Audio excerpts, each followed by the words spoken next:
Tonight, we drift into a quieter world, a world where ancient forests whisper secrets, and every word is a gentle bridge to peace. Whether it is a lesson of the heart, a hero's journey, or a dream from long ago, you don't need to follow every detail. You don't need to hold on to any thought. Just listen. Let the rhythm of the tale wash over you. And as your body grows heavy, let the magic of these stories carry you away into a deep and effortless sleep. The Bremen town musicians. Once upon a time, in a small village where fields stretched wide and the wind carried the smell of mills grinding grain, there lived an old ass. For many long years, he had served his master faithfully, bearing heavy sacks of corn upon his back, trudging to and from the mill without complaint. Yet time, which wears down stone and softens iron, had at last weakened his strength. Each morning found him slower, his legs trembling under the burden, his breath short, and his body weary.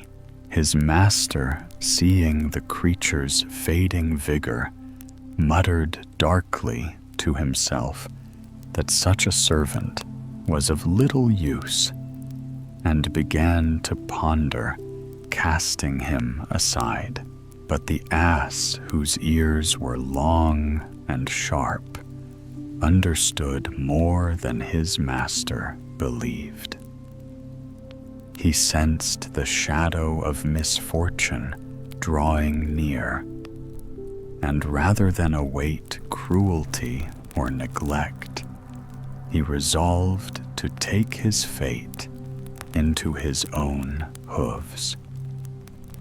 With the first light of dawn, he slipped from the stable and set his face toward Bremen, for he had heard that in that bustling town a musician might always find welcome.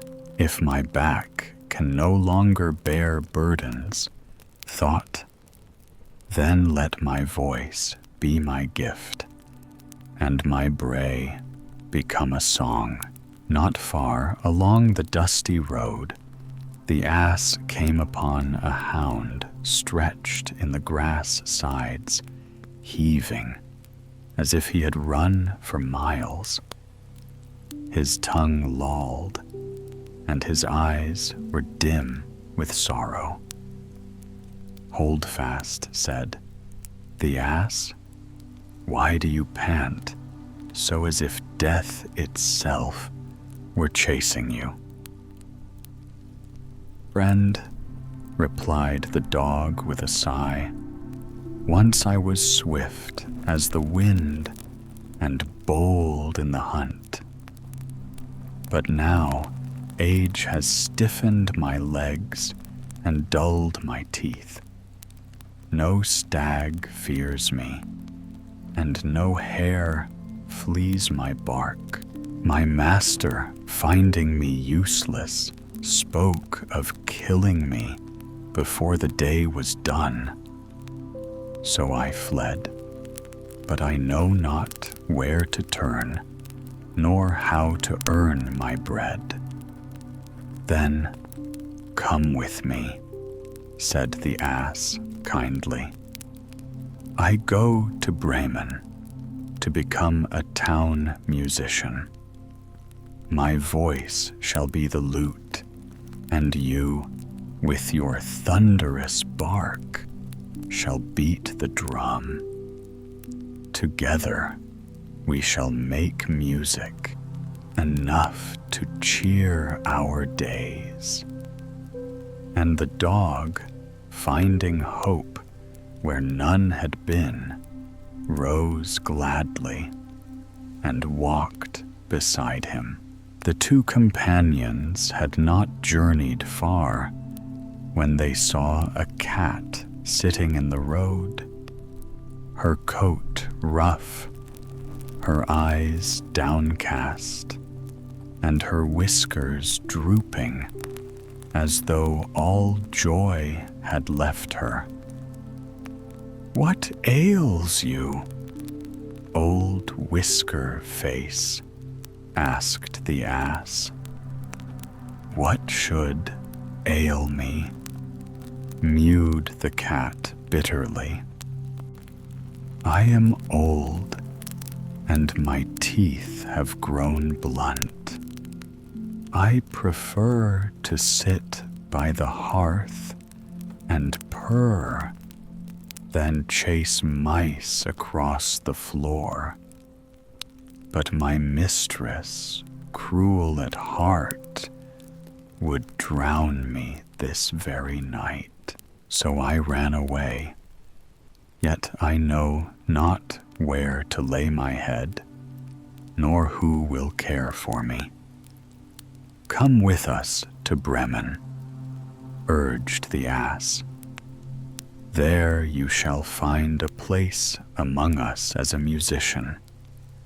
You have skill in serenades, and your voice shall add sweetness to our band." The cat considered, and finding no better hope, agreed to follow. As twilight drew nearer, they passed a farmhouse yard, where upon the gate sat a cock crowing with such might that the very rafters seemed to tremble. "Good Chanticleer," called the ass, "why do you split the air with such dreadful cries?" "Because I must sing my last," crowed the cock in despair. "Tomorrow is Sunday, and my mistress has ordered that I be boiled for the soup. This evening my neck is to be wrung, and so I crow while my breath still lasts." "Better life than death," said the ass. "Come with us, friend. Your voice is strong and will carry far when we play together in Bremen."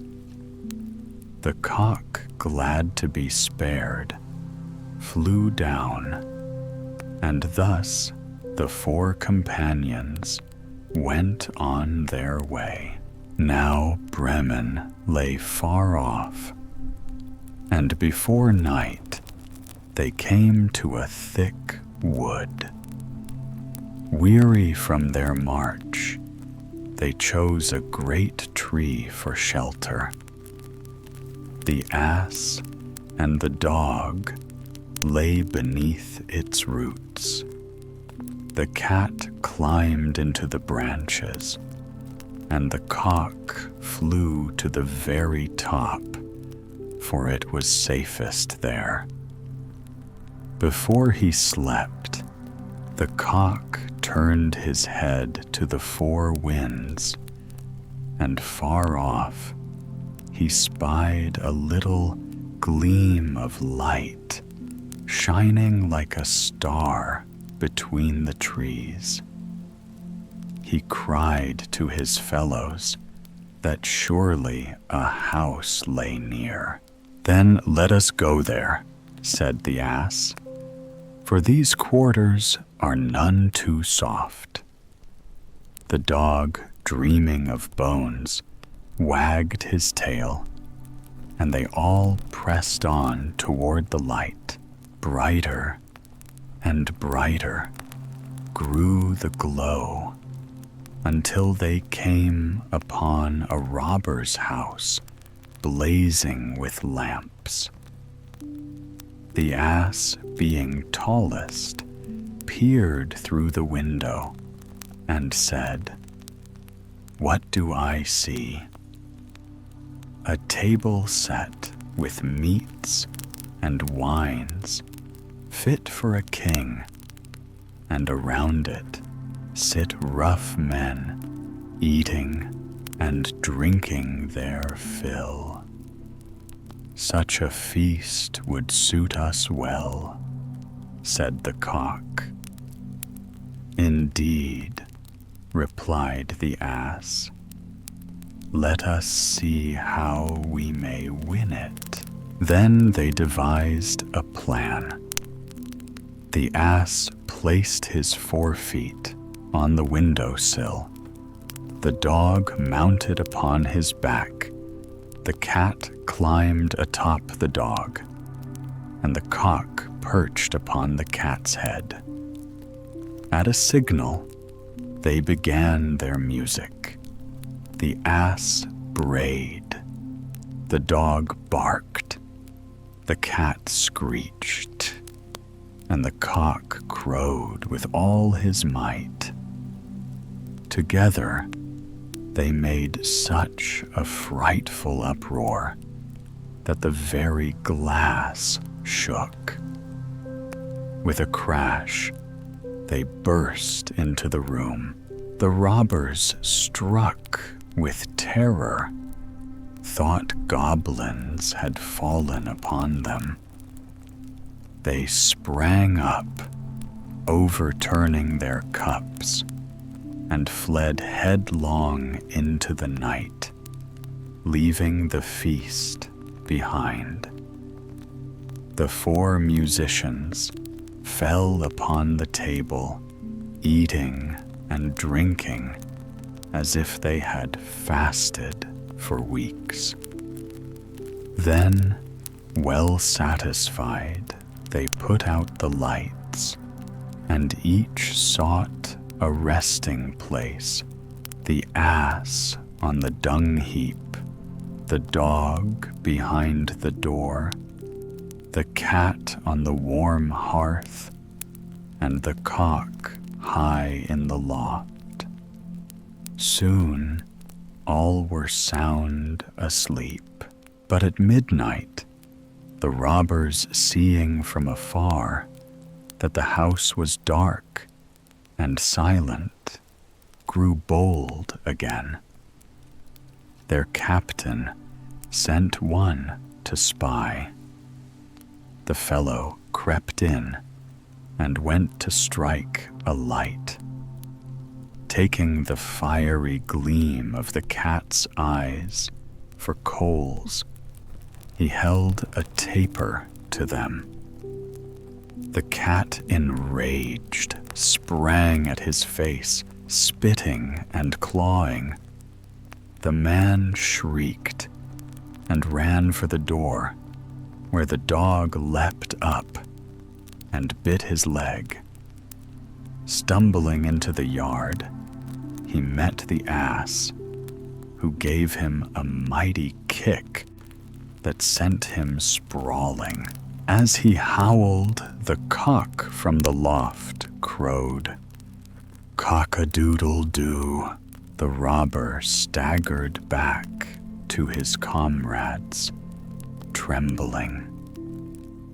In that house, he gasped, dwells a terrible witch who scratched me with claws of fire, and at the door stands a man with a knife who stabbed my leg.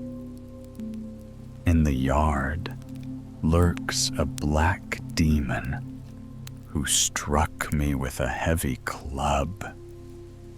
Above on the roof sits the stern judge who cried, "Bring the rogue to me.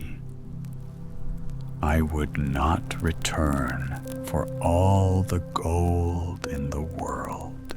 Hearing this, the robbers abandoned the house forever, and the four companions found it so snug that they made it their home.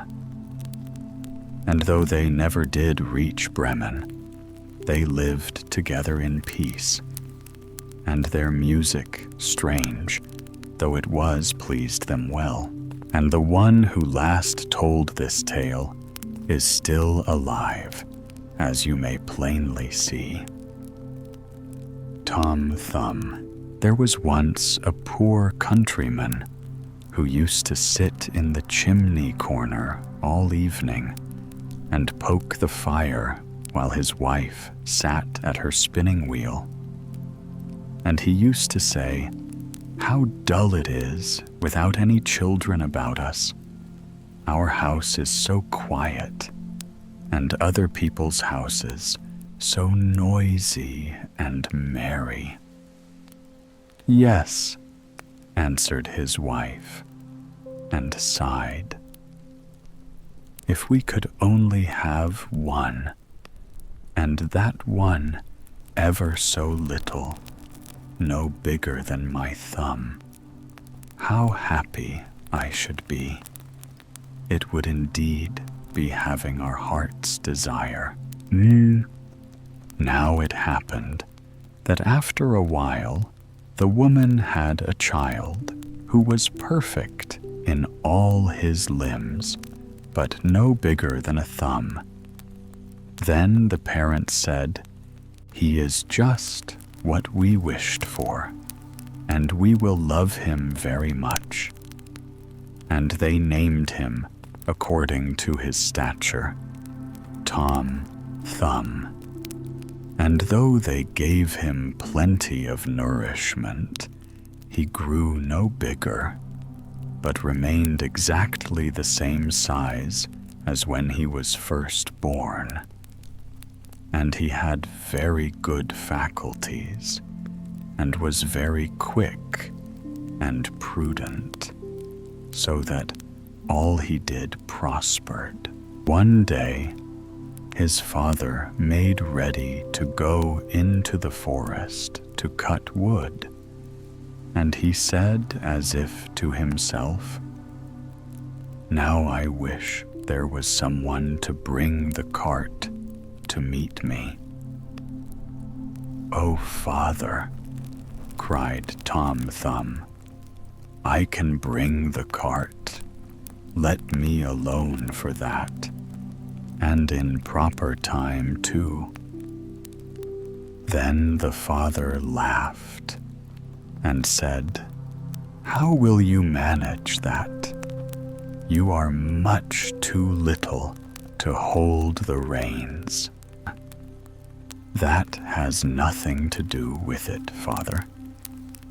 While my mother goes on with her spinning, I will sit in the horse's ear and tell him where to go." "Well," answered the father, "we will try it for once." When it was time to set off, the mother went on spinning after setting Tom Thumb in the horse's ear, and so he drove off crying, "Gee up, gee woe." So the horse went on, quite as if his master were driving him, and drew the wagon along the right road to the wood. Now it happened, just as they turned a corner, and the little fellow was calling out, "Gee up!" that two strange men passed by. "Look," said one of them, "how is this? There goes a wagon, and the driver is calling to the horse, and yet he is nowhere to be seen." "It is very strange," said the other. "We will follow the wagon and see where it belongs." And the wagon went right through the wood, up to the place where the wood had been hewed. When Tom Thumb caught sight of his father, he cried out, "Look, Father, here am I with the wagon. Now take me down." The father held the horse with his left hand, and with the right he lifted down his little son out of the horse's ear, and Tom Thumb sat down on a stump, quite happy and content. When the two strangers saw him, they were struck dumb with wonder. At last, one of them, taking the other aside, said to him, "Look here, the little chap would make our fortune if we were to show him in the town for money. Suppose we buy him." So they went up to the woodcutter and said, "Sell the little man to us. We will take care he shall come to no harm." "No," answered the father. "He is the apple of my eye, and not for all the money in the world would I sell him." But Tom Thumb, when he heard what was going on, climbed up by his father's coat-tails, and perching himself on his shoulder, he whispered in his ear, "Father, you might as well let me go. I will soon come back again." Then the father gave him up to the two men for a large piece of money. They asked him where he would like to sit. "Oh, put me on the brim of your hat," said he. "There I can walk about and view the country, and be in no danger of falling off." So they did as he wished. And when Tom Thumb had taken leave of his father, they set off together. And they traveled on until it grew dusk, and the little fellow asked to be set down a little while for a change, and after some difficulty they consented.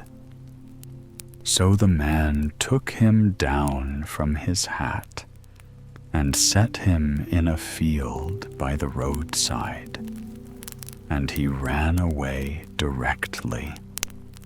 And after creeping about among the furrows, he slipped suddenly into a mouse hole, just what he was looking for. "Good evening, my masters. You can go home without me," cried he to them, laughing.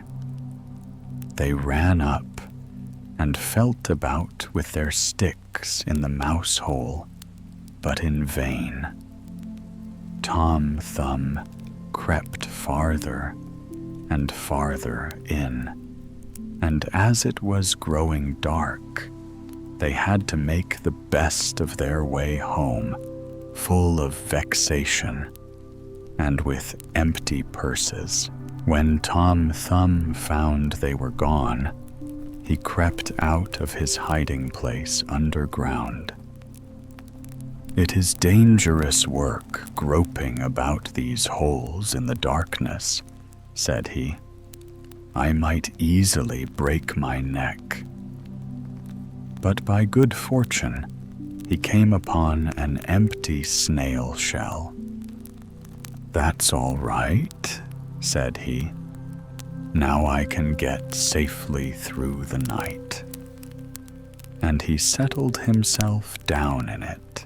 Before he had time to get to sleep, he heard two men pass by, and one was saying to the other, "How can we manage to get hold of the rich parsons, gold and silver. "I can tell you how," cried Tom Thumb. "How is this?" said one of the thieves, quite frightened. "I hear someone speak." So they stood still and listened, and Tom Thumb spoke again. "Take me with you. I will show you how to do it." "Where are you then?" asked they.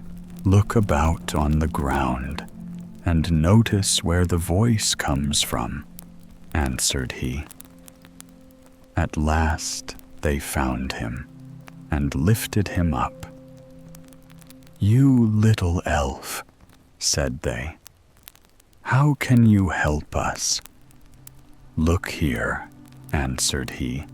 "I can easily creep between the iron bars of the parson's room and hand out to you whatever you would like to have."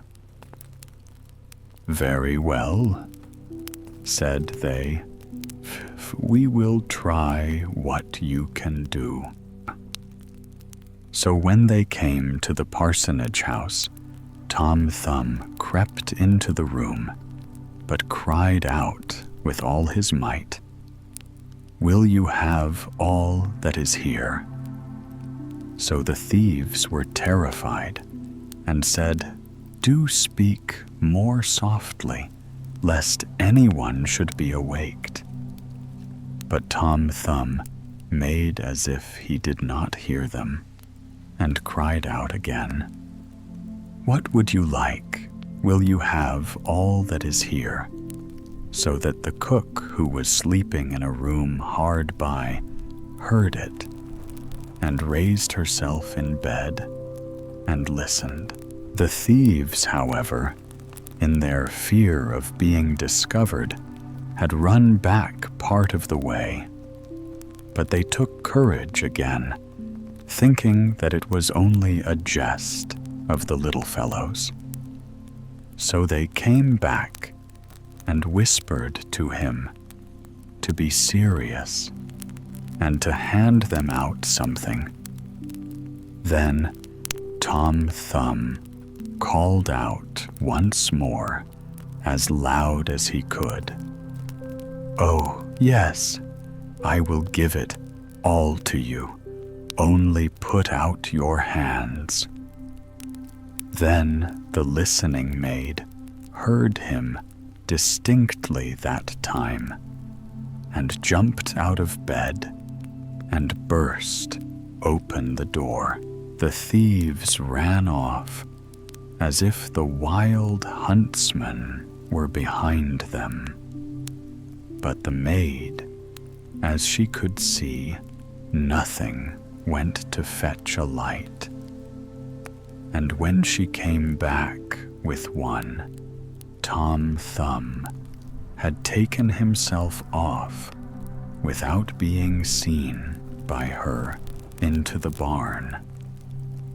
And the maid, when she had looked in every hole and corner and found nothing, went back to bed at last and thought that she must have been dreaming with her eyes and ears open.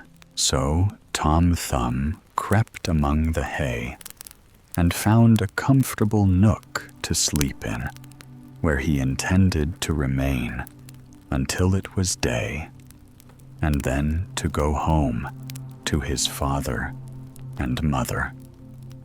But other things were to befall him. Indeed, there is nothing but trouble and worry in this world. The maid got up at dawn of day to feed the cows. The first place she went to was the barn, where she took up an armful of hay, and it happened to be the very heap in which Tom Thumb lay asleep, and he was so fast asleep that he was aware of nothing, and never waked until he was in the mouth of the cow who had taken him up with the hay. "Oh dear," cried he, "how is it that I have got into a mill?" But he soon found out where he was, and he had to be very careful not to get between the cow's teeth, and at last he had to descend into the cow's stomach. "The windows were forgotten when this little room was built," said he, "and the sunshine cannot get in. There is no light to be had." His quarters were in every way unpleasant to him, and what was the worst new hay was constantly coming in, and the space was being filled up. At last he cried out in his extremity as loud as he could, "No more hay for me, no more hay for me." The maid was then milking the cow, and as she heard a voice but could see no one, and as it was the same voice that she had heard in the night, she was so frightened that she fell off her stool and spilt the milk. Then she ran in great haste to her master, crying, "Oh, master, dear, the cow spoke." "You must be crazy," answered her master, and he went himself to the cowhouse to see what was the matter. No sooner had he put his foot inside the door than Tom Thumb cried out again, "No more hay for me, no more hay for me." Then the parson himself was frightened, supposing that a bad spirit had entered into the cow, and he ordered her to be put to death. So she was killed, but the stomach where Tom Thumb was lying was thrown upon a dunghill. Tom Thumb had great trouble to work his way out of it, and he had just made a space big enough for his head to go through when a new misfortune happened. A hungry wolf ran up and swallowed the whole stomach at one gulp. But Tom Thumb did not lose courage.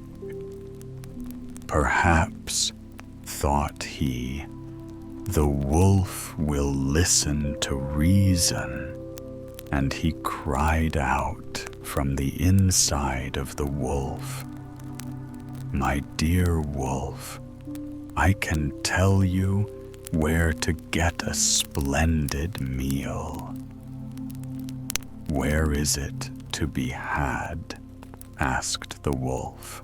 "In such and such a house, and you must creep into it through the drain, and there you will find cakes and bacon and broth, as much as you can eat." And he described to him his father's house. The wolf needed not to be told twice.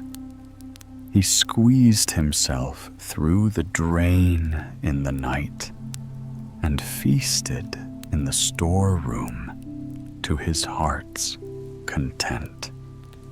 When at last he was satisfied, he wanted to go away again, but he had become so big that to creep the same way back was impossible. This Tom Thumb had reckoned upon, and began to make a terrible din inside the wolf, crying and calling as loud as he could. "Will you be quiet?" said the wolf. "You will wake the folks up." "Look here," cried the little man. "You are very well satisfied, and now I will do something for my own enjoyment," and began again to make all the noise he could. At last the father and mother were awakened, and they ran to the room door and peeped through the chink. And when they saw a wolf in occupation, they ran and fetched weapons, the man an axe, and the wife a scythe. "Stay behind," said the man as they entered the room. "When I have given him a blow, and it does not seem to have killed him, then you must cut at him with your scythe." Then Tom Thumb heard his father's voice and cried, "Dear father, I am here in the wolf's inside."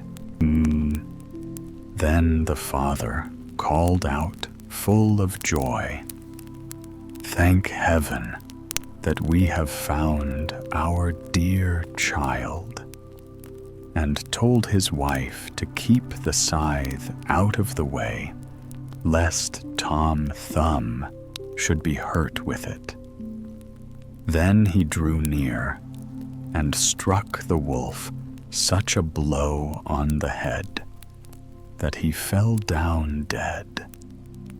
And then he fetched a knife and a pair of scissors, slit up the wolf's body, and let out the little fellow.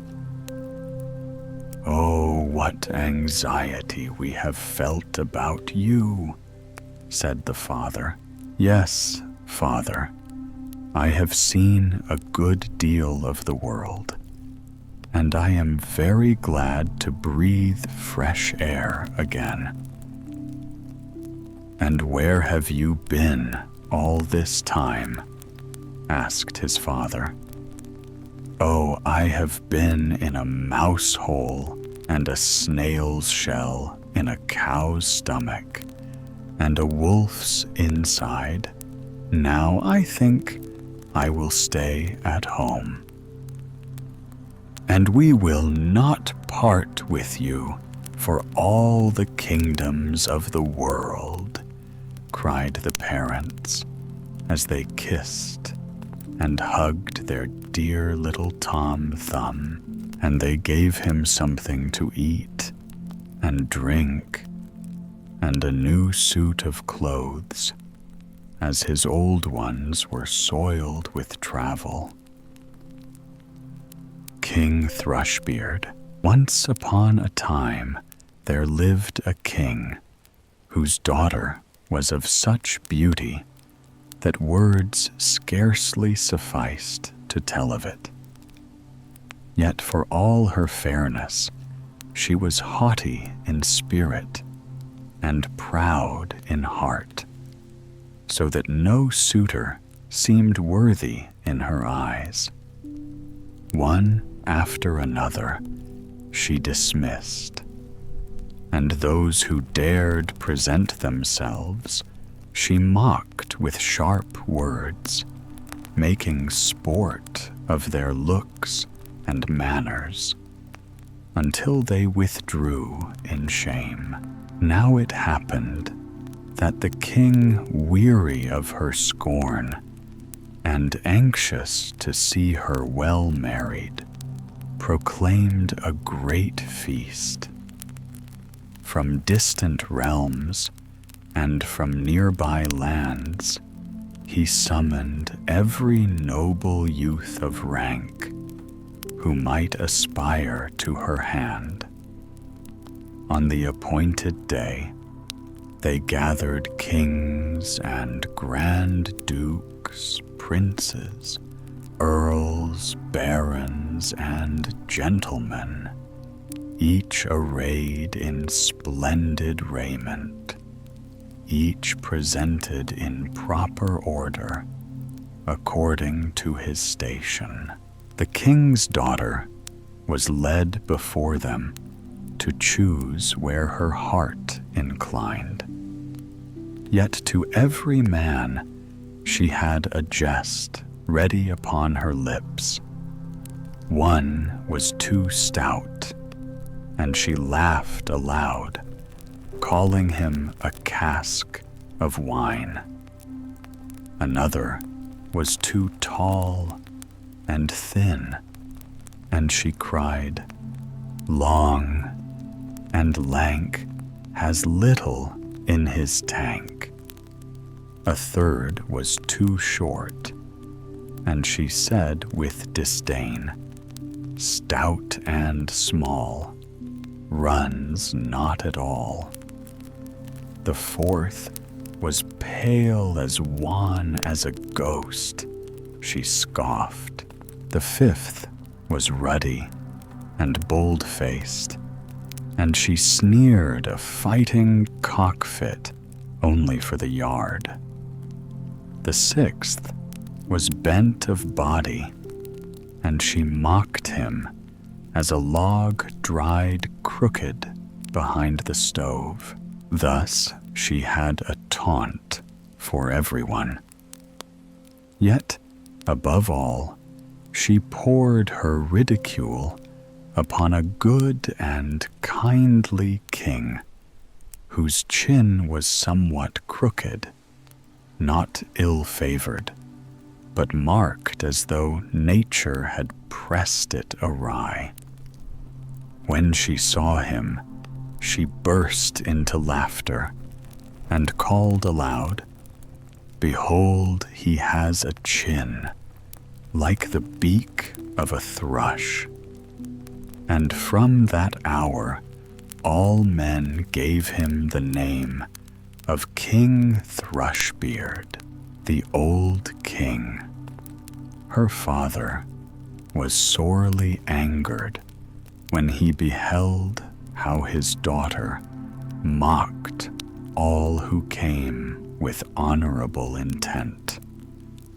Rising in wrath, he declared before the whole company that since she held in contempt every suitor of noble blood, she should be given in marriage to the first beggar who knocked at his gate.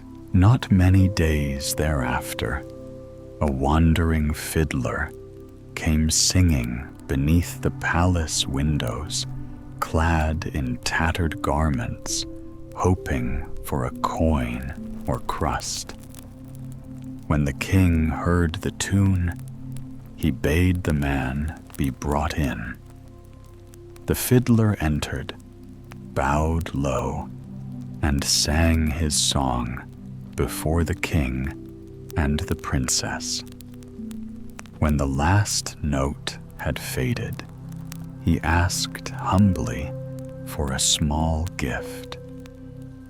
The king answered, "Your song pleases me well, and for reward I give you my daughter to wife." The proud princess turned pale, and her heart quaked within her. But the king's word was law. "I swore an oath," said he, "that I would give you to the very first beggar, and my oath I shall keep." All her tears and pleadings were of no avail. The priest was summoned, And there in that very hour, the king's daughter was wedded to the ragged fiddler. When the vows were spoken, the king said sternly, "It is not fitting that a beggar's wife should dwell in my halls. Go forth with your husband, and seek your dwelling where you may." So the fiddler took her by the hand, and together they departed on foot.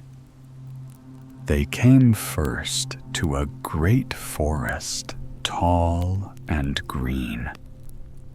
The princess asked, "To whom does this fair forest belong?" "It is King Thrushbeard's." The fiddler replied, "Had you chosen him, it would have been yours." She sighed and said,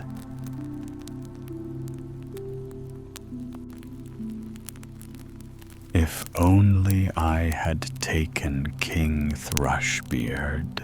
Next, they passed a wide meadow, bright with grass and flowers.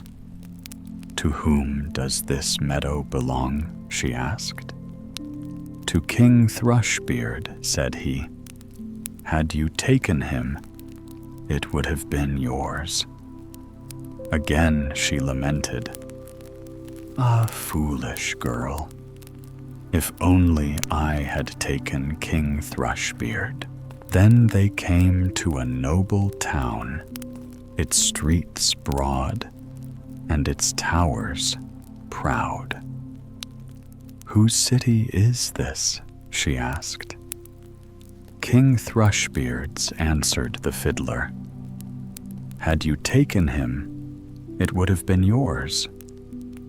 She wept and cried once more, "Woe is me that I refused King Thrushbeard." At last they came to a wretched little hut. "And to whom belongs this miserable place?" she asked. "To me and to you," said the fiddler. "Here we shall dwell together." She had to stoop low to pass through the poor door, and within there was no servant, no comfort.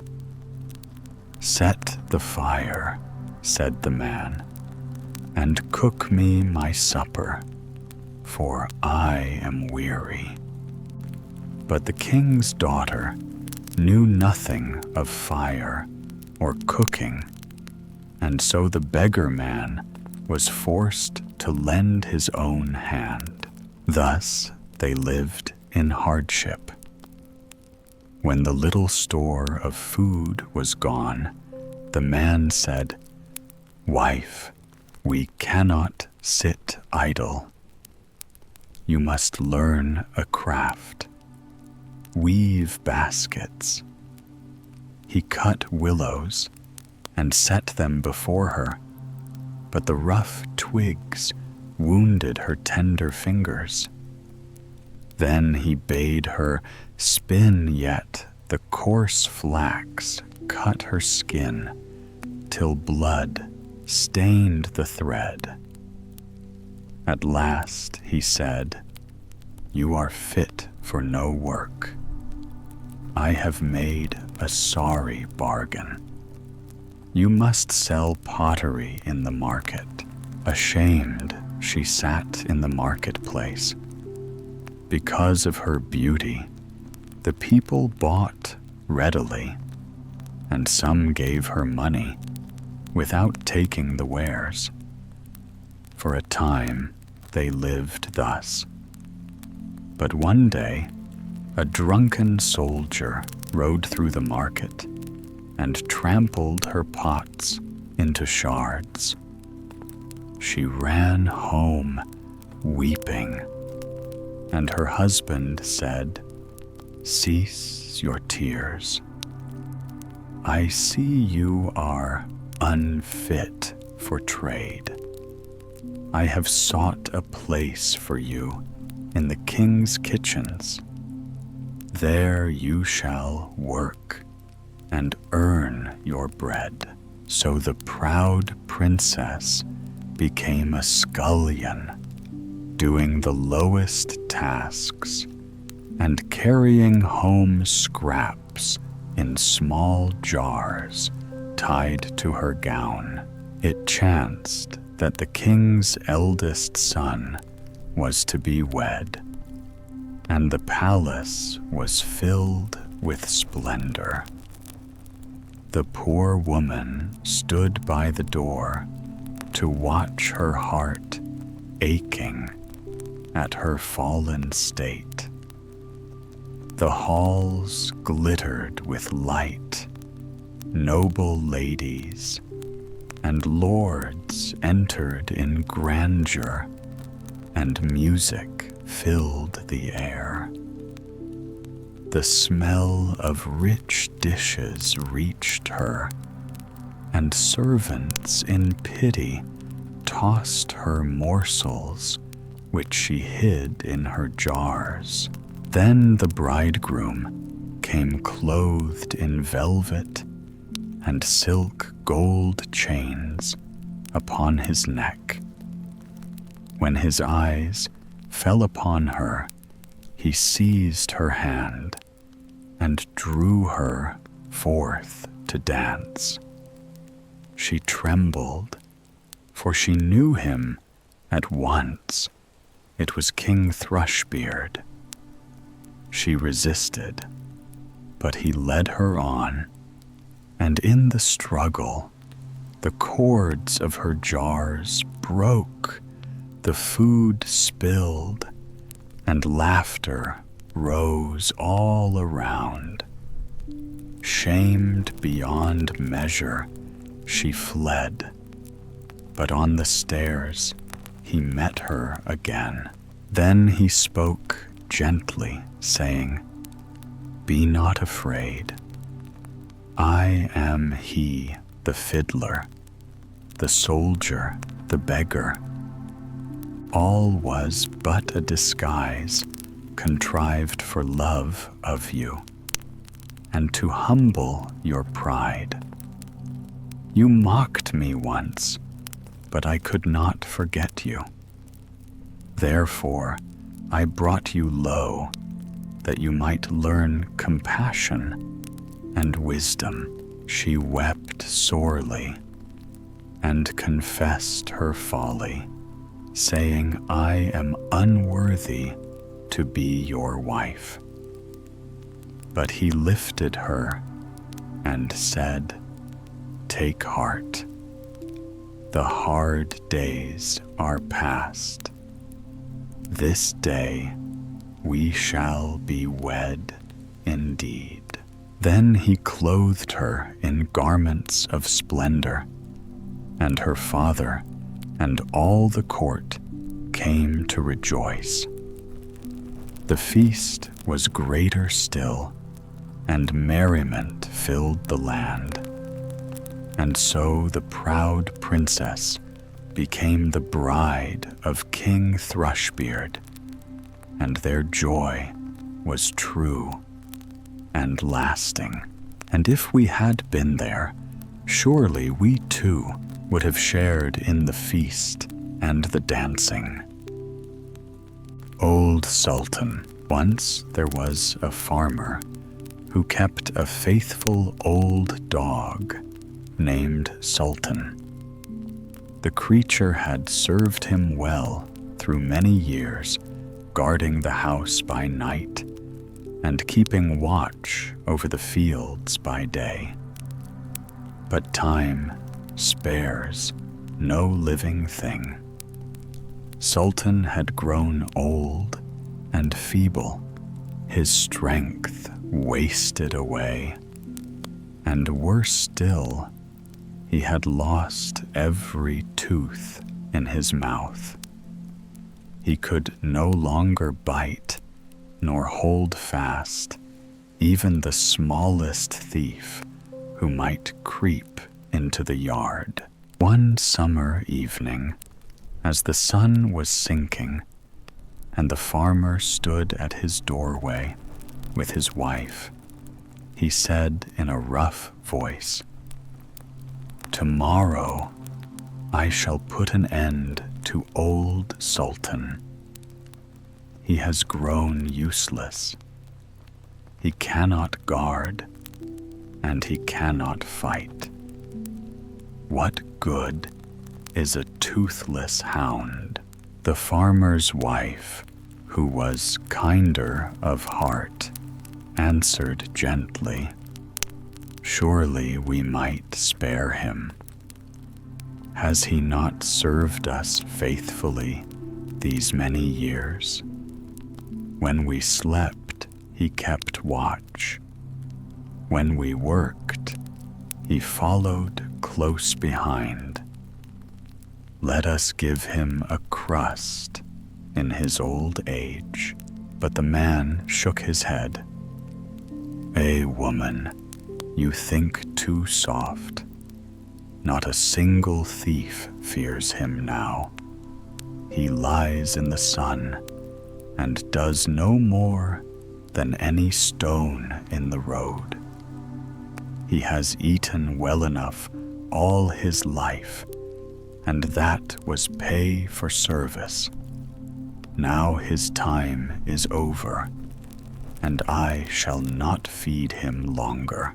Not far off, stretched in the dust, lay the poor dog himself, and his old ears caught every word. Sorrow filled his heart, for he knew that the morning would bring his death. He slunk away at dusk, creeping into the forest to seek counsel from his one friend, the wolf. "Comrade," said Sultan with a heavy sigh, "my master intends to kill me. I have grown weak, and tomorrow I shall be no more." The wolf, who bore him a certain fondness, replied, "Take courage, old gossip. I will help you. I have thought of a way to restore your master's favor. Early in the morning, your master and mistress will go to make hay, and they will take their little child with them, for no one is left at home. They always lay the child in the shade under the hedge while they work. You must place yourself close by as if to guard it. I will creep forth from the wood and snatch the child in my jaws. Then you must leap up, give chase with all your might, and pursue me, as though you would tear me down. I shall let the child fall unharmed, and you will carry it back. Your master will think you have saved his dearest treasure. Then he will hold you in gratitude, and never again will he think of harm." The plan seemed good to the dog, and so it was done. In the morning, the farmer screamed in terror when he saw the wolf racing across the field with his child. But old Sultan sprang up, barked with fury, and pursued him swiftly. The wolf dropped the little one, and Sultan bore it back to the trembling parents. Their joy was great. The farmer wept and stroked his faithful dog. Never, never shall a hair of yours be harmed. You shall eat my bread as long as you live. Then he bade his wife hurry home, make a soft sop of bread and milk for Sultan, and fetch his own pillow from the bed, that the old hound might lie in comfort.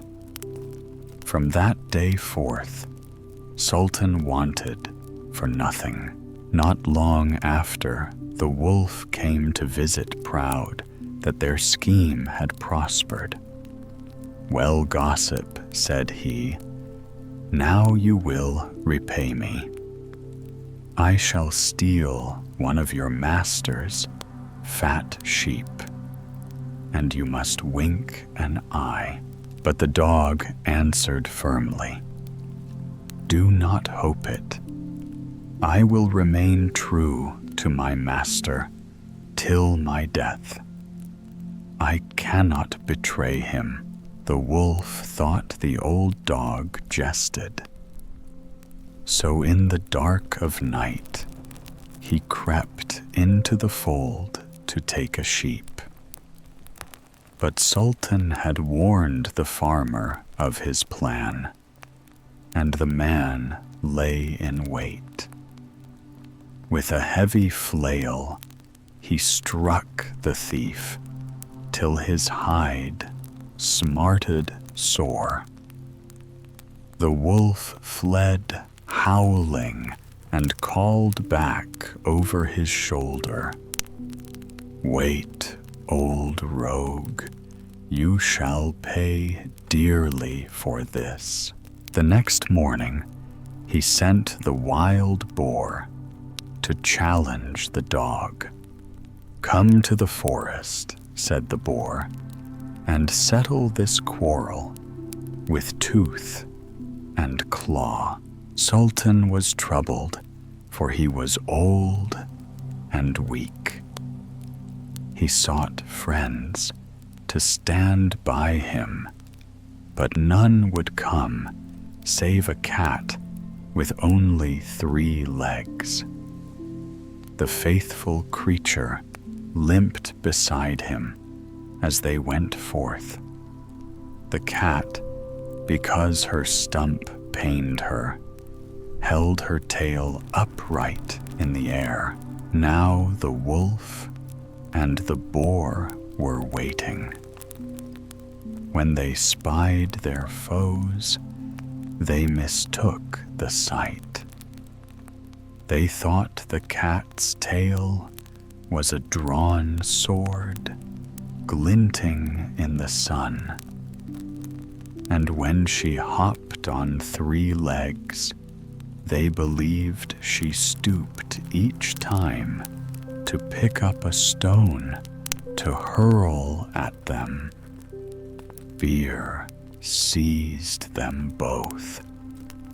The boar crept into the thicket, and the wolf scrambled up a tree. Where Sultan and the cat arrived, they saw no one. Only the boar's ear stuck out from the brush. The cat, seeing it twitch, thought it was a mouse and leapt upon it, biting with sharp teeth. The boar squealed and dashed away, crying, "The guilty one is up in the tree." Sultan and the cat looked up, and there sat the wolf, ashamed to the bone of his cowardice. He slunk down at last, begged pardon, and made peace with the faithful dog. And from that day forward, Sultan lived in honor, guarded by loyalty, and crowned with the respect that belongs to those who serve true till the end. Godfather Death. There once lived a poor man who had 12 children. Every day he bent his back at heavy labor, and every night he returned weary to his cottage, only to find 12 hungry mouths waiting to be fed. Bread was scarce, work was endless, and yet he bore it all with patience. But when a 13th child came into the world, his heart failed him. He did not know how he would provide for another life, nor where to turn in such desperate need.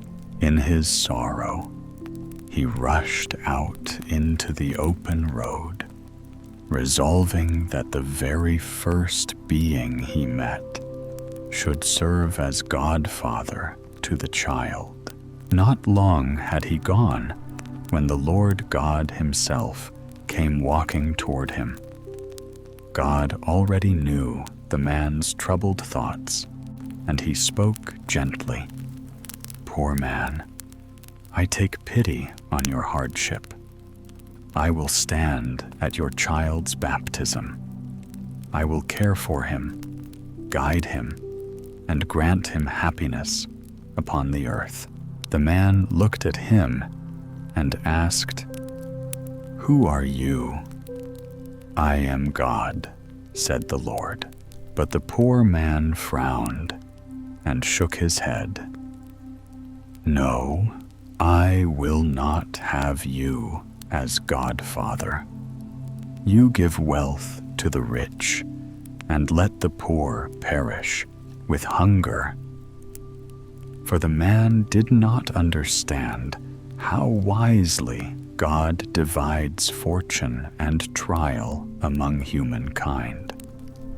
So he turned away and went along his road. Soon another figure appeared. It was the devil himself. He stopped before the man and asked, "What are you seeking? If you will take me for your child's godfather, I will grant him heaps of gold and every pleasure the world can give." "Who are you?" asked the man. "I am the devil." "Then I will not have you as godfather either," replied the man. "You deceive mankind and lead them astray from the good path."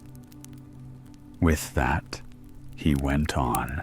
At last, death came toward him, hobbling on withered legs, pale and ancient. Death said, "Take me as your child's godfather." The man asked, "Who are you?" "Death, who makes all men equal." The poor man bowed his head. "You are the right one. You take both rich and poor without distinction. You shall be my child's godfather." And Death said, "I will make your child rich and renowned, for he who has me as his friend cannot fail." The man answered, "Next Sunday is the baptism. Be there without delay." And Death came, as he had promised, stood godfather at the font, and carried out his duty in an orderly fashion. When the boy had grown to manhood, Death appeared to him and said, "Come with me, my godson." He led him deep into the forest, and showed him a small herb growing there. Now you shall receive my gift. I will make you a great physician. Whenever you are called to the sick, I shall appear beside you. If you see me at the sick man's head, then say with confidence that he will recover. Give him some of this herb, and he will be made well. But if I stand at the sick man's feet, then he belongs to me, and no earthly skill may save him. Beware, however, of deceiving me, for if you act against my will, it will cost you dearly. Not long afterward, the youth's fame spread across the land.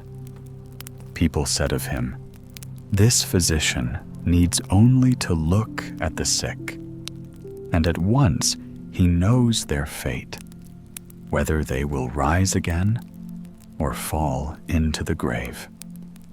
From far and wide, people brought him to their households, and his hands were soon filled with gold.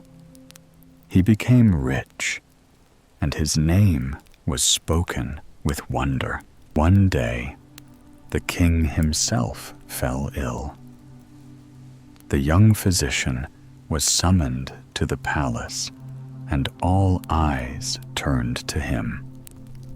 He approached the royal bed, but there at the king's feet stood Death. No herb on earth could help. Yet the physician thought, if only this once I could cheat Death. Surely, as I am his godson, he will forgive me and close one eye. So he turned the king upon his bed, so that Death now stood at his head. Then he gave the herb, and the king's strength returned.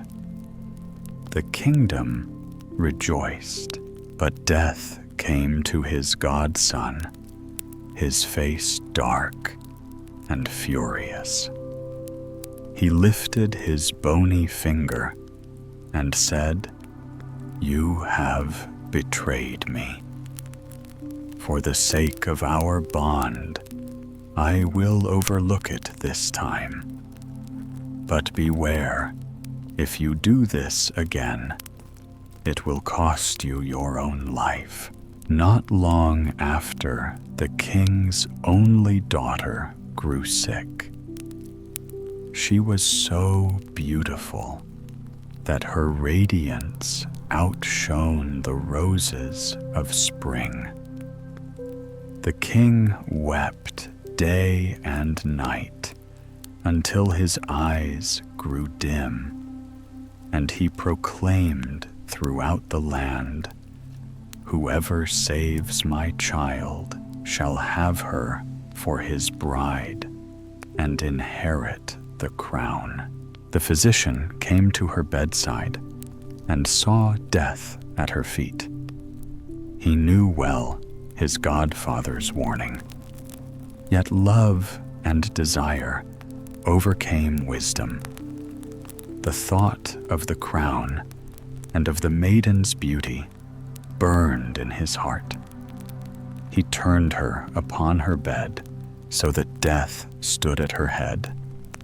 Then he gave her the herb, and life returned to her cheeks, and she rose once more. But Death cheated. A second time lifted his withered fist in wrath. He seized his godson in his ice-cold grip. "Now it is your turn," he said, and dragged him away into a cavern beneath the earth. There the physician beheld countless candles burning in endless rows, some tall some middling, others small and flickering. Every moment some went out, and others were newly lit, so that the flames danced in ceaseless change. Death said, "Behold, these are the life lights of mankind. The tall ones are the children, the middling belong to men and women in their prime, and the little stumps to the aged. Yet even the young often have but a tiny flame. Show me mine," said the physician, expecting it to be long and strong. Death pointed to a small stump, trembling and ready to die. "There it is," the physician shuddered. "Oh, dear Godfather, light me another. Do me this kindness, that I may live to be king and wed the princess." Death answered, "It cannot be. One flame must go out before another is lit. Then at least set this dying flame upon a new candle, so that it may continue to burn." Death, pretending to grant his request, took up a tall candle. But in vengeance, he fumbled deliberately. The little stump fell and was extinguished. The physician fell lifeless to the ground, and thus he too came into the hands of death.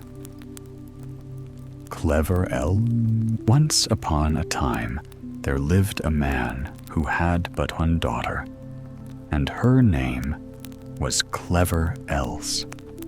She grew tall and fair, and when she reached the years in which a maiden is thought fit for marriage, her father spoke to his wife and said, "It is high time we found a husband for our girl." And the mother answered, "Yes, if only someone would be willing to take her as she is."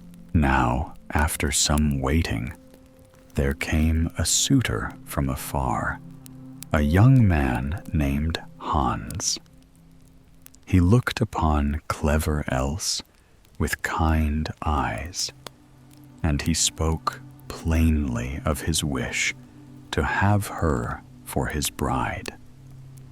Yet Hans was not a man to give his word lightly, and he laid down one condition before her parents.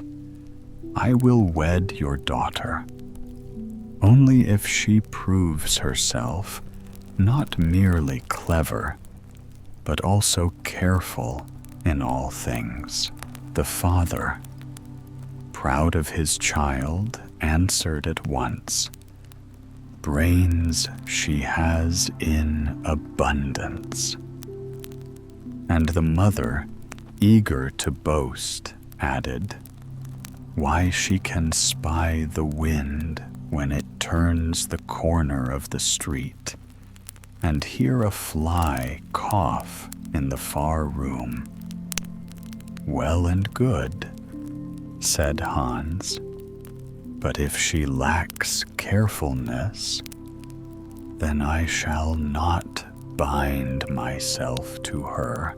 So they sat together at table, and when they had eaten well, the mother said to her daughter, "Else, fetch some beer from the cellar for our guest."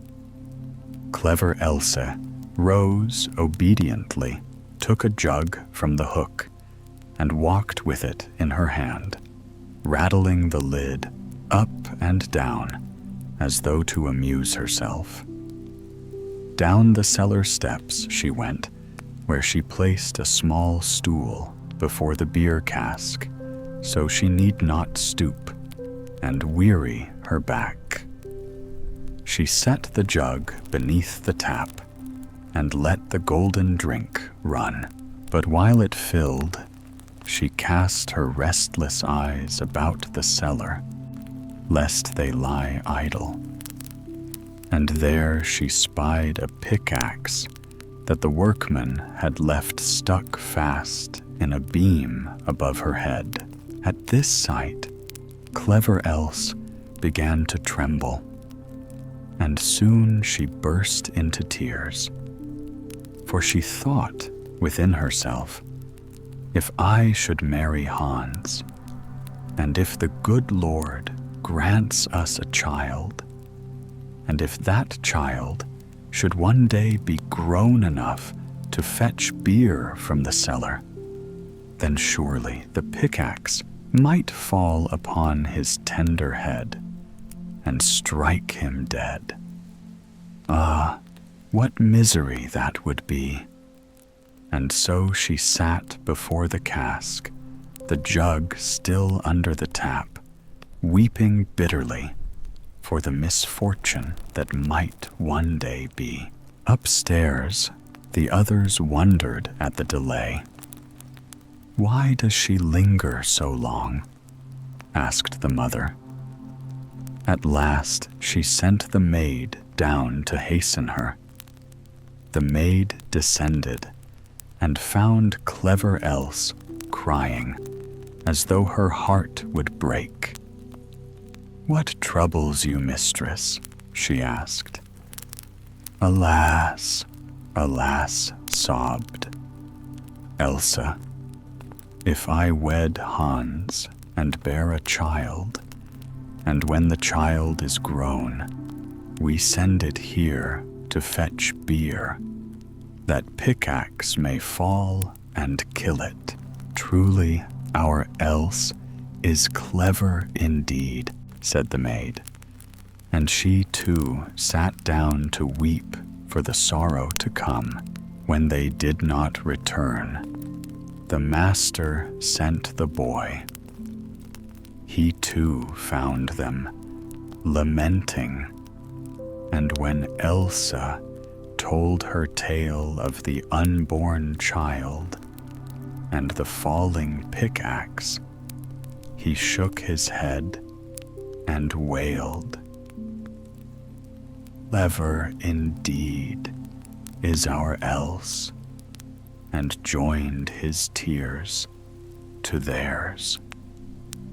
Then came the mistress, and later the master himself, and at last all five sat together in the cellar, bewailing the death of a child that had not yet been born, by a blow that had not yet fallen.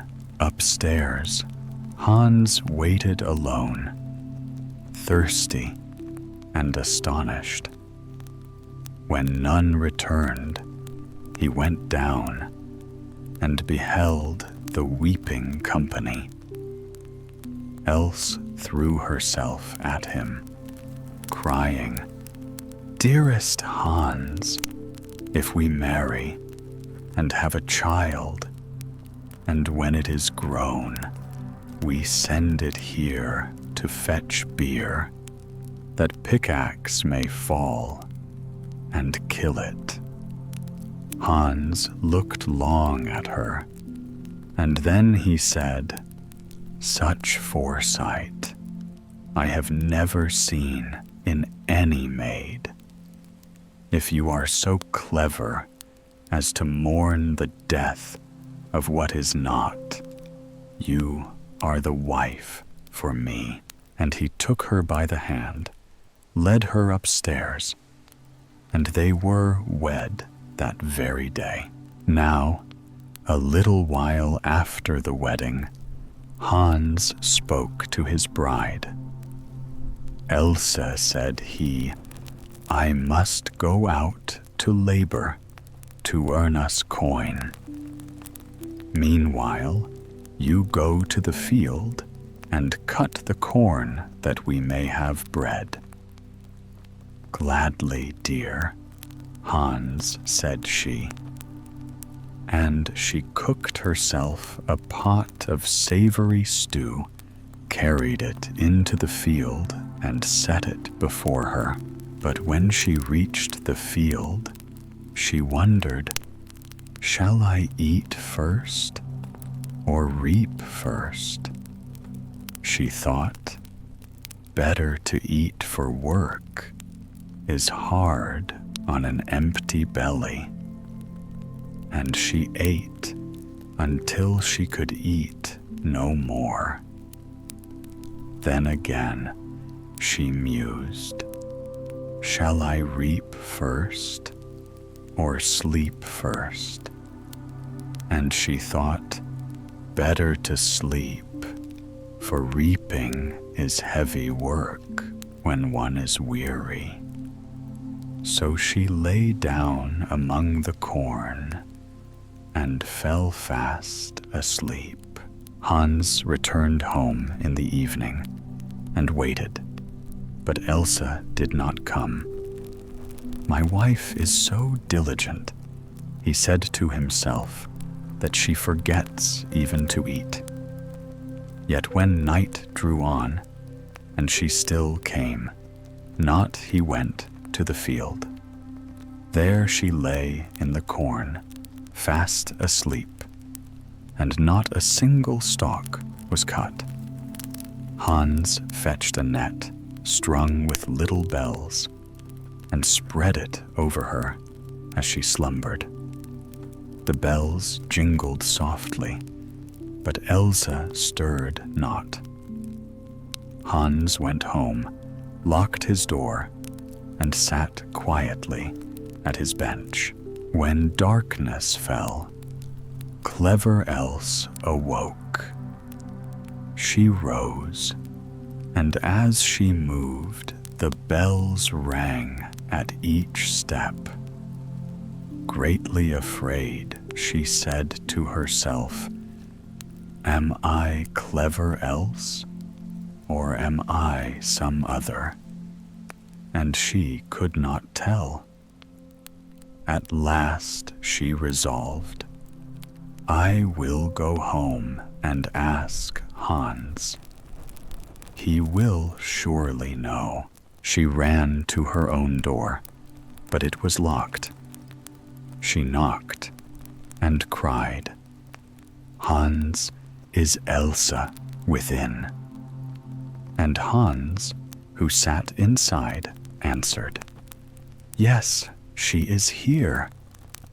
At this, Else was struck with dread, and she cried, "Oh dear, then I am not." She fled from the house, knocking at the windows of neighbors, but none would open to a woman who came in the dark with bells ringing about her. So she ran out beyond the village into the night, and from that hour to this, clever Else has never been seen again. Herr Korbes. There once lived in a quiet corner of the countryside a cock and a hen. They were no ordinary birds, for they were filled with a restless longing, a desire to see the world beyond their little yard, beyond the hedges and the garden gate. One day, as the dawn broke and the dew still clung to the grass, the cock said to the hen, "Let us go on a journey together. The wide world waits, and it is time that our little eyes be filled with its wonders." The hen agreed, for she too carried a small flame of curiosity in her breast. The cock, proud and industrious, set himself to work. With his beak and claws, he fashioned a carriage unlike any carriage the creatures of the farm had seen. It shone with 4 red wheels, polished bright as berries in the sun, and to it he harnessed 4 mice, nimble and sprightly. The hen, dainty and careful, stepped inside with him, and the carriage rolled forward as if it belonged to some noble procession. The little wheels turned, the little mice piped, and so began their strange adventure. Not far along the road, as the shadows of the morning stretched long, they met a cat. The cat sat by the roadside, licking her whiskers, her eyes half sly and half hungry. "Where do you go, cock and hen, in your bright carriage?" she asked with a soft purr. "We are traveling," replied the cock to the house of Herr Korbes. "Then take me with you," said the cat.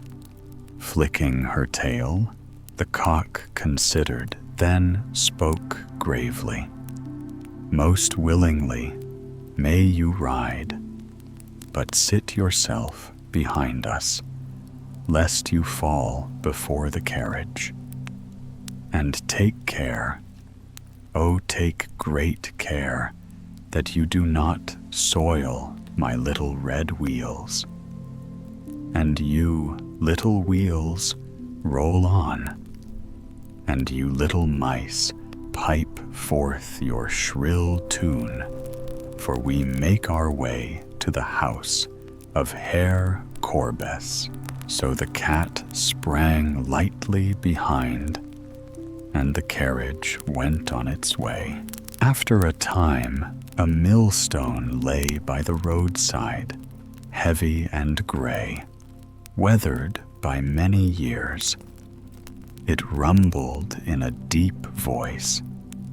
"Whither go you, cock and hen, with your carriage so fine?" "To the house of Herr Korbes," answered the cock.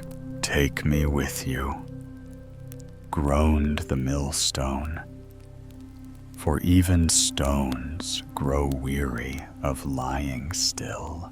And though the carriage creaked under the weight, the cock gave consent. The mice strained harder, the wheels turned bravely, and the little procession grew. Soon after came an egg white and smooth, rolling gently from the meadow. "Oh, let me join you," said the egg, and the cock replied, "Come along, but beware of breaking, for a broken egg brings only mischief." Then a duck, waddling from a pond, with feathers still wet, flapped her wings and begged to be taken. She too was granted a seat. A pin glittered by the roadside, sharp and thin, crying, "Do not leave me behind. I too will ride to Herr Korbes' house." And last of all came a needle, who leapt with a proud jump into the carriage, saying, "Without me, no cloth is stitched, no seam held fast. Surely I may go where you go." So together they all rode, cock and hen, in the seat of honor, cat behind millstone, heavy egg, fragile duck, flapping pin, gleaming and needle proud. At length, with much creaking and rolling, they came to the house of Herr Korbes. Yet Herr Korbes was not within. The mice, faithful in their labor, drew the carriage into the barn. The cock and hen flew up to a perch to overlook all. The cat crouched slyly by the hearth. The duck settled herself upon the well pole. The egg rolled into a towel as if to hide. The pin stuck itself in the chair cushion, ready to sting. The needle leapt upon the bed, lying in wait upon the pillow, and the millstone, heavy and silent, hung itself above the door, patient as fate. At last, Herr Korbes came home. He was weary, ill-tempered, and harsh of face. Straight, he went to the hearth to light a fire, but the cat sprang forth and flung a shower of ashes into his eyes. Half blinded, he rushed to the kitchen to wash, but there the duck splashed cold water over him, soaking him through. Shivering and cursing, he seized the towel, yet no sooner had he pressed it to his face than the egg burst upon him, gluing up his eyes with its sticky yolk. Blind and stumbling, he sought rest in his chair, but no peace was there, for the pin pricked him cruelly. With a cry, he leapt to his bed, hoping for comfort.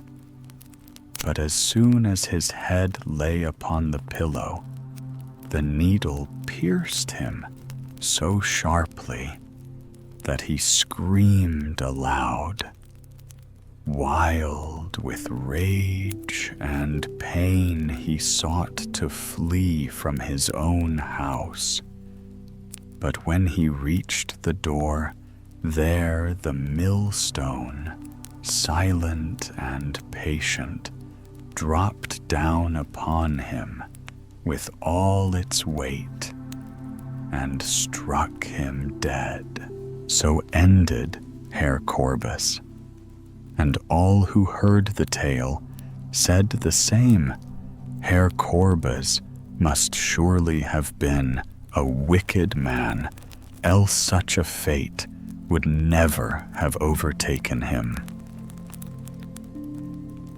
Fundevogel Bird Foundling. Once upon a time, there lived a forester who often wandered into the deep woods with his bow and quiver, for hunting was his daily task. One day, as he stepped beneath the ancient trees, he heard a shrill and pitiful cry, like that of a very small child. The sound echoed between the trunks, so strange and sorrowful that the forester's heart was stirred. He followed the voice through the thickets until he came to a tall oak whose crown touched the sky. High up among the branches sat a tiny child, weeping bitterly. The forester soon learned what had happened. The child's poor mother had been resting at the foot of the tree, overcome with weariness, and had fallen asleep with the little one in her arms. a great bird of prey had spied the helpless babe, swooped down, snatched it from the mother, and borne it to the treetop. But there, unable to do more, the bird had left its strange treasure. The forester, moved by pity, climbed the lofty branches, took the trembling child in his arms, and carried it safely down. "Thou shalt not be left to sorrow," he thought. "I will take thee home, and thou shalt grow up with my little daughter, Lena." So he did, as his heart bade him, and brought the child to his dwelling. From that day forth, the children lived as brother and sister. Yet because the boy had been borne away by a bird, they called him Fundevogel. The years passed, and Lena and Fundevogel were never apart. They loved one another dearly. If the one was absent, the other grew restless and sad, as though the world had lost its brightness. Now in the forester's household lived also an old cook, stern of face and sour of temper. One evening, Lena saw her take 2 heavy pails and go again and again to the spring fetching water, as if for some great washing. At last the girl asked, "Tell me, old Sanna, why dost thou carry so much water this night?" The cook narrowed her eyes and said, "Swear thou wilt never speak of it, not to man, not to beast, and I shall tell thee." Lena, full of curiosity, gave her word. Then the old woman whispered with cruel delight, "At dawn, when thy father goes hunting,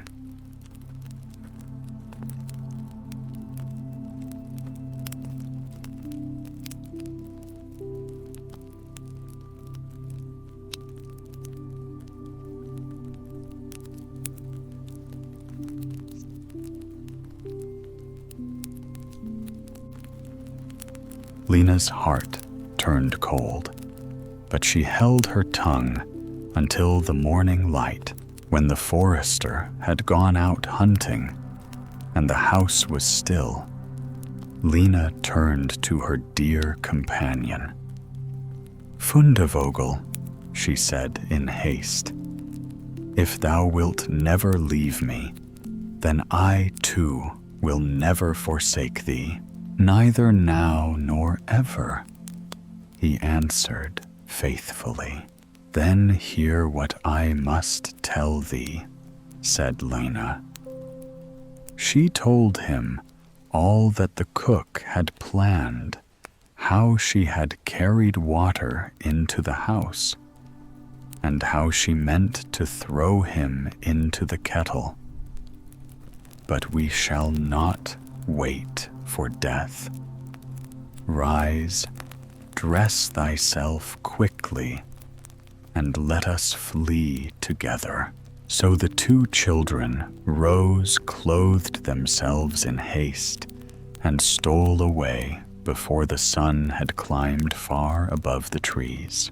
When the kettle boiled merrily, the wicked cook came to fetch her victim. But when she entered the chamber, the beds were empty. Fear seized her. "What shall I say when the master returns and finds both children gone?" They must be pursued, and swiftly. She sent 3 servants running into the forest to overtake the fugitives. But Lena and Fundevogel, who had rested a little at the forest's edge, saw them approach from afar.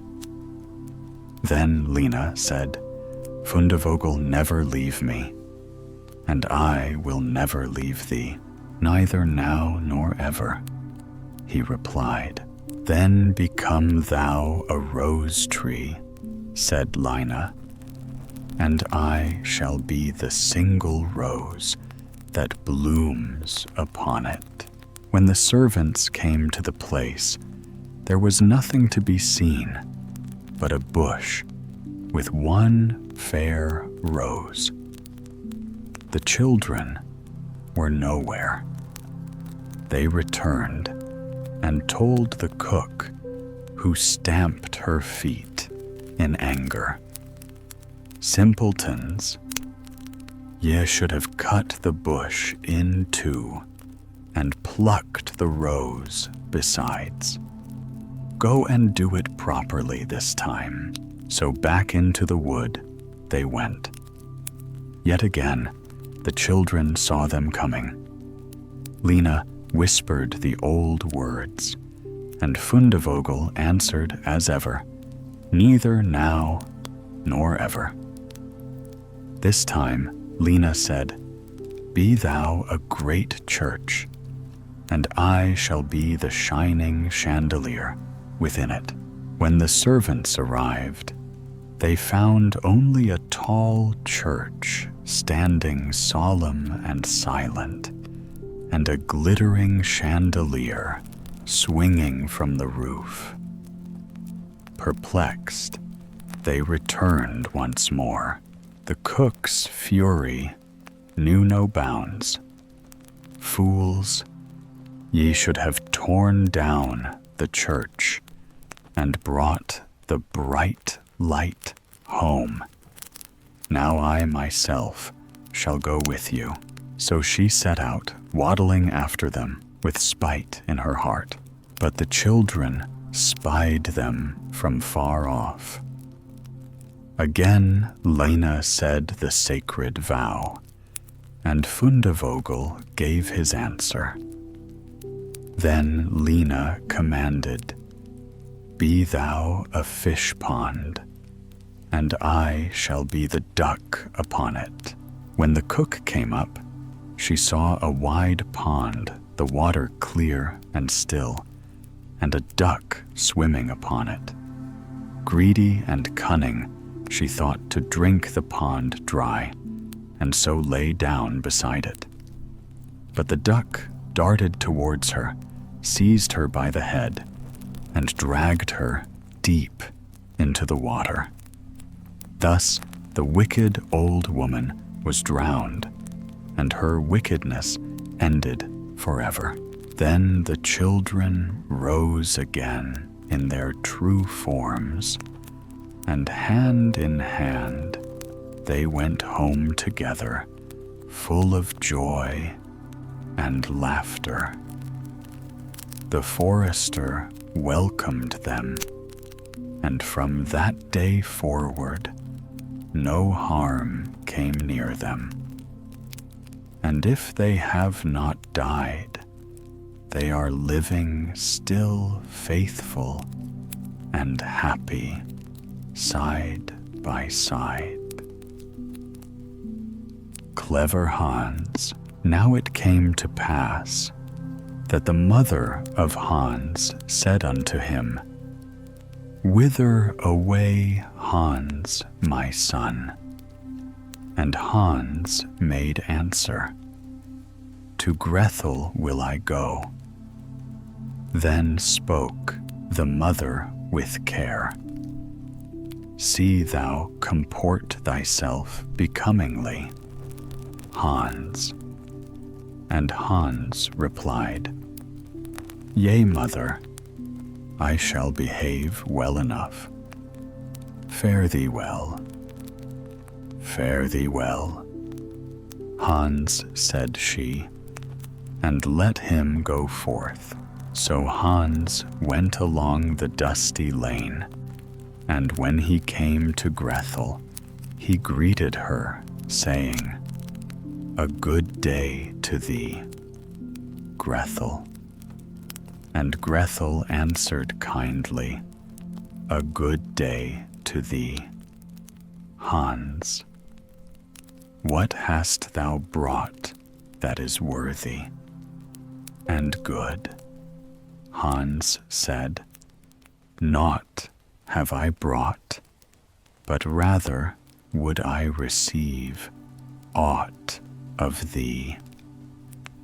Then Grethel, being generous, gave into his hand a slender needle sharp and fine.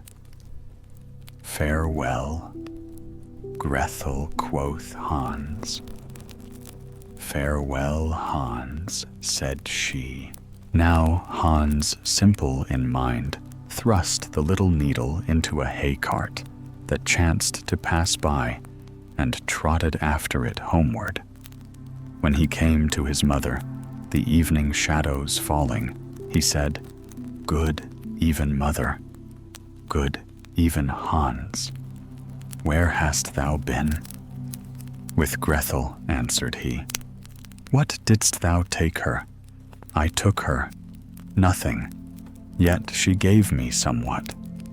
And what gift did Grethel bestow? She gave me a needle. And where is this needle, Hans? In the hay cart, I thrust it. Ah, Hans, that was foolishly done, said his mother. In thy sleeve thou shouldst have stuck it. Never mind, said Hans. Next time will I do better. Once more the mother said, Whither away, Hans? And Hans, as before. To Grethel, mother. See that thou behave well, Hans. Oh, I shall behave well. Fare thee well, mother. Fare thee well, Hans. Again, Hans came to Grethel and greeted her. A good day, Grethel. A good day, Hans, said she. What good thing dost thou bring? I bring nothing, but I would fain have something from thee. So Grethel placed in his hand a knife, keen and bright. Farewell, Grethel said. Hans.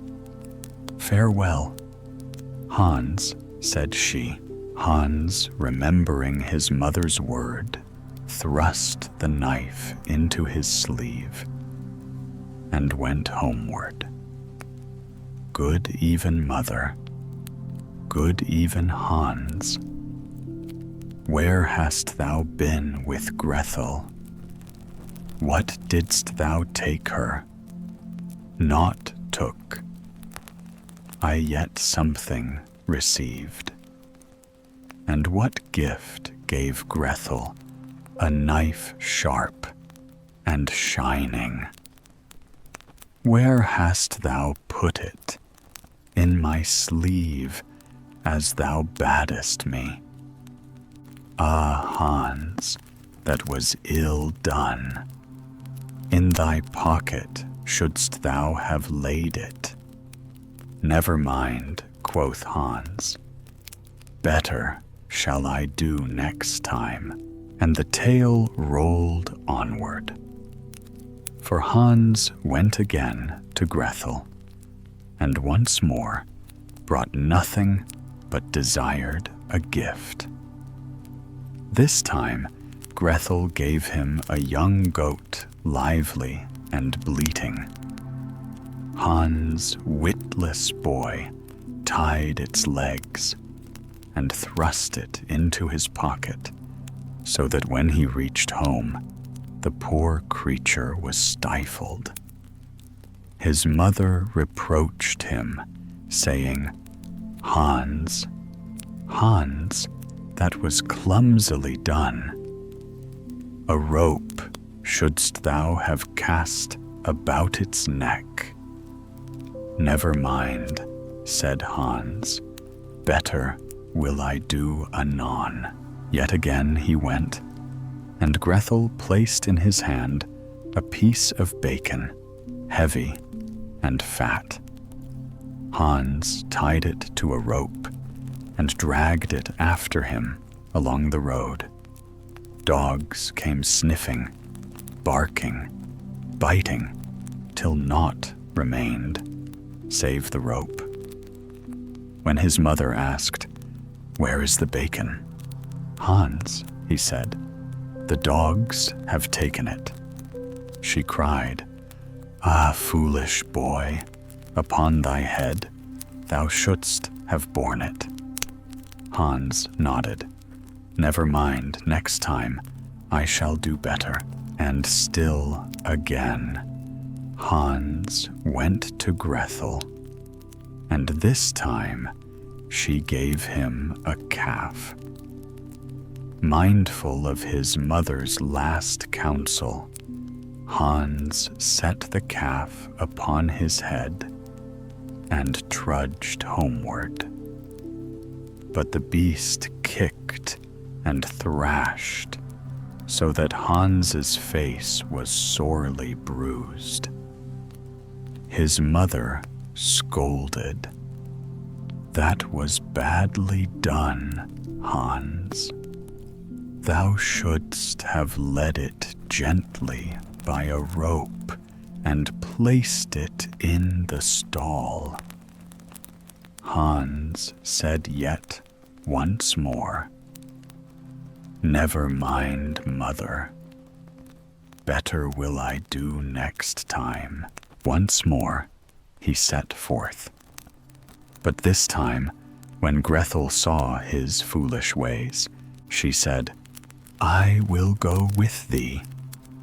Hans, knowing no better, tied her with a rope, as if she were a beast, led her to the rack, and there bound her, fast scattering hay before her. Then went he to his mother. "Good even mother, good even Hans, where hast thou been with Grethel? What tookest thou to her naught? And what gift did she give thee? None. She came with me herself. And where is Grethel now? Tied fast at the rack and grass I strewed for her. O Hans, Hans, that was ill done. Upon her shouldest thou have cast friendly eyes, not ropes and knots." Hans answered, "Never mind, I shall do better." But Grethel, angered and shamed, tore herself loose, her cheeks aflame, and in wrath she fled. Yet ere long the tale tells that she was appeased, and after many a turn and twist, she became the bride of Hans, for such is the strange fortune of foolish deeds and stubborn hearts.